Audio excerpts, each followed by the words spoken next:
পাশেই রয়েছেন জনপ্রিয় মিডিয়া ব্যক্তিত্ব এবং তরুণ ওয়াইজ প্রখ্যাত আলেমে দ্বীন হযরত মাওলানা আবু জাফর আনসারী, শরিয়া সেক্রেটারিয়েট। আসসালামু আলাইকুম ওয়া রাহমাতুল্লাহি ওয়া বারাকাতুহু। ওয়ালাইকুম আসসালাম ওয়া রাহমাতুল্লাহ। ভালো আছেন? আলহামদুলিল্লাহ, আপনি ভালো আছেন? আলহামদুলিল্লাহ। মোহতারাম আবু জাফর আনসারী সাহেব, উনি তো জাকাতের ৮টি খাতের কথা বললেন সূরাতুত তাওবা ৬০ নম্বর আয়াতের কারিমার আলোকে। সেই ৮টি খাত কি কি একটু বলতেন? আল্লাহ রাব্বুল আলামিন কালামুল্লাহ শরীফে বলছেন, ইন্নামাস সাদাকাতুল লিল ফুকারাই ওয়াল মাসাকিন ওয়াল আমিলিনা আলাইহা ওয়া মুআল্লাফাতুল কুলুব। এইভাবে যে আটটা আসছে, আটটা হচ্ছে ইন্নামাস সাদাকাতুল লিল ফুকা, প্রথমে ফকির, এরপর মিসকিন। ফকির এবং মিসকিনের সংজ্ঞায়িত করতে যে এটা মতবিরোধ দেখা যায়, কোনোটা ফকির বলতে একদম নিঃস্ব, আর কেউ কেউ মিসকিন বলতে একদম নিঃস্ব বুঝিয়েছেন।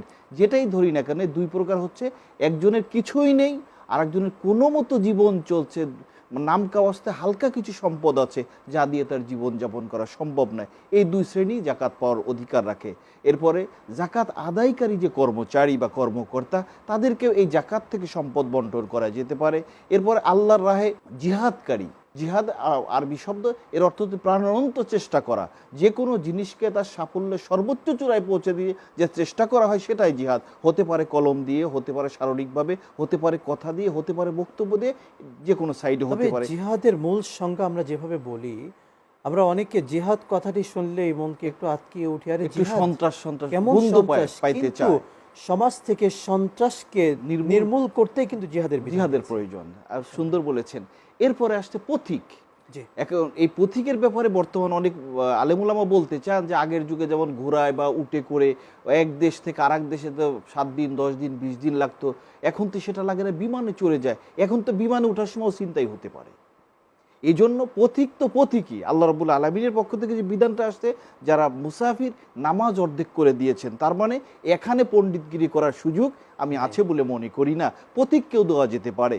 এরপরে মুআল্লাফাতুল কুলুব যেটা বলা হয়েছে, ইসলামের প্রতি আকৃষ্ট করার জন্য একটা দরিদ্র বা হতদরিদ্র, আমাদের ঢাকা শহরে কিছু কিছু জায়গা আছে, মফস্বলে বাংলাদেশে বিভিন্ন প্রান্তে যেখানে শিক্ষা সংস্কৃতি সভ্যতার আলোর অনেক অভাব, সেখানে অন্য ধর্মাবলম্বী লোক এসে কিছু নামকা অস্ত্রে সাহায্য করে সে ধর্মে মুসলমানদের কনভার্ট করতেছেন। এই কথাই আমি বলতে চাই। আল্লাহ এবং আল্লাহ রসুল, আমরা শুনবো ইনশাআল্লাহ বিরতির পরে বিস্তারিত। জি মোহতারাম, আপনি যাকাতের খাতগুলো নিয়ে বলছিলেন। আল্লাহ রাব্বুল আলামিনের প্রিয় হাবিব জনাবে মুহাম্মদুর রাসূল সাল্লাল্লাহু আলাইহি ওয়াসাল্লামের মাধ্যমে আমরা যে মেসেজটা পেয়েছি, সেটা হচ্ছে দরিদ্র কোনো মুসলমান যদি দেখি, তাকে মুসলমানিত্বর সঙ্গে বেঁচে থাকার জন্যই তাকে বেশি বেশি দান করতে হবে, হতে পারে সেটা জাকাত থেকে। এই জন্য জাকাতের একটা খাত হচ্ছে মুআল্লাফাতুল কুলুব। এরপর পথচারী চলে গেছে, এই জাকাতটা কৃতদাস প্রথা, এখন দাস দাসী নেই বললেই চলে। যদি থাকে তাহলে সেখান থেকে দাসকে মুক্ত করার জন্য অবশ্যই সেখানেও জাকাত প্রদান করা যেতে পারে। এখন জাকাত প্রদানের ক্ষেত্রে মানে ইস্যুতে আমরা যারা জাকাত দেই, এরা মনে করি এটা আমি তাকে বিশেষ উপকার করছি, ব্যাপারটা তা নয়। আল্লাহ সুবহানাহু ওয়া তাআলা বলছেন, ওয়াফি আমওয়ালিহিম হাক্কুন লিসাইল ওয়াল মাহরুম, যারা বঞ্চিত তাদের হক রয়েছে আমার সম্পদের ভিতর থেকে। এই জন্যে আমি যেটা দিচ্ছি সেটা আসলেই আমি আমারটা দিচ্ছি না, তার প্রাপ্যটাই তাকে দিচ্ছি। চমৎকার বলছিলেন, আবারও শুনবো ইনশাআল্লাহ তাআলা। দুজনই শেখ, আপনি বলবেন সমাজ থেকে দারিদ্রতা দূরকরণে জাকাত কি ভূমিকা রাখে? আল্লাহ সুবহানাহু ওয়া তাআলা জাকাতের বিধান এই জন্য দিলেন, শতকরা 2.5 ভাগ, তারপরে ফসলের 20 ভাগের 1 ভাগ, কোথাও 10 ভাগের 1 ভাগ, এই যে উশুর এবং জাকাত যে সিস্টেমটা আসছে, এইটি যদি প্রপার ওয়েতে আদায় করা হয়, তাহলে মানে দেশে আর গরিব মানুষ থাকবে না। এর উজ্জ্বল দৃষ্টান্ত, এটা শুধু মুখে বলছি, উপন্যাস বা কল্পকাহিনী ব্যাপারটা তা নয়। নবী করিম সাল্লাল্লাহু আলাইহি ওয়াসাল্লামের যখন মাদানী জীবন শুরু হয়, তিনি যখন প্রেসিডেন্ট, তখন শেষের দিকে এমন অবস্থা হয়েছে, জাকাতের মাল নিয়ে মানুষ দাঁড়ে দাঁড়ে ঘুরেছে, আমার জাকাতটা তুমি নিয়ে আমাকে ধন্য করো। জাকাত গ্রহণ করার লোক তখন ছিল না।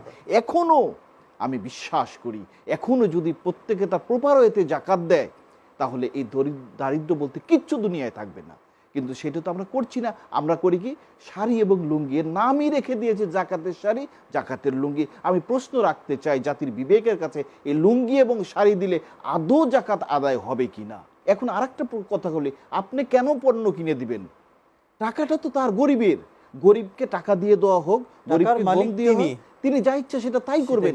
আপনার নাম বাড়ানোর জন্য লুঙ্গি শাড়ির দিকে ঝোঁকা দরকার নাই। শুকরান, জাযাকাল্লাহ।